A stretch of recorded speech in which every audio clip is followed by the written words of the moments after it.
నేడు బడ్జెట్ సమావేశాల్లో భాగంగా 21 శాఖలకు సంబంధించిన గ్రాంట్లపై అసెంబ్లీలో చర్చ జరగనుంది. మరో 19 శాఖలకు సంబంధించిన పద్దులపై ఈ రోజు చర్చ జరగనుంది.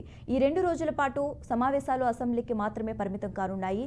శాసనమండలికి ఇవాళ రేపు సెలవు కావడంతో ద్రవ్య వినిమయ బిల్లుపై ఉభయ సభలో ఎల్లుండి చర్చ జరగనుంది. ఇవాళ అసెంబ్లీలో ప్లానింగ్, ఎనర్జీ, పురపాలక, పరిశ్రమలు, IT, communications, excise, home, labour, commercial tax, school education, higher education, technical education, health, transport, BC welfare శాఖలకు సంబంధించిన డిమాండ్లు, గ్రాంట్లపై చర్చ జరగనుంది.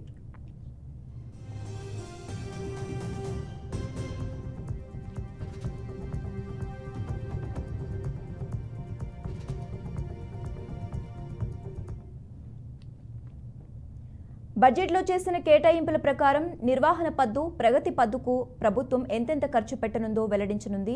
సభ్యుల సందేహాలకు లేవనెత్తిన అంశాలకు సంబంధిత శాఖల మంత్రులు సమాధానం ఇవ్వనున్నారు. ఇందులో హోం, పురపాలక, 3 రకాల ఎడ్యుకేషన్ శాఖలను సీఎం రేవంత్ నిర్వహిస్తున్నందున ఆయనే సమాధానం ఇస్తారా లేక మంత్రులకు అప్పజెప్తారా అనేది స్పష్టం కానుంది.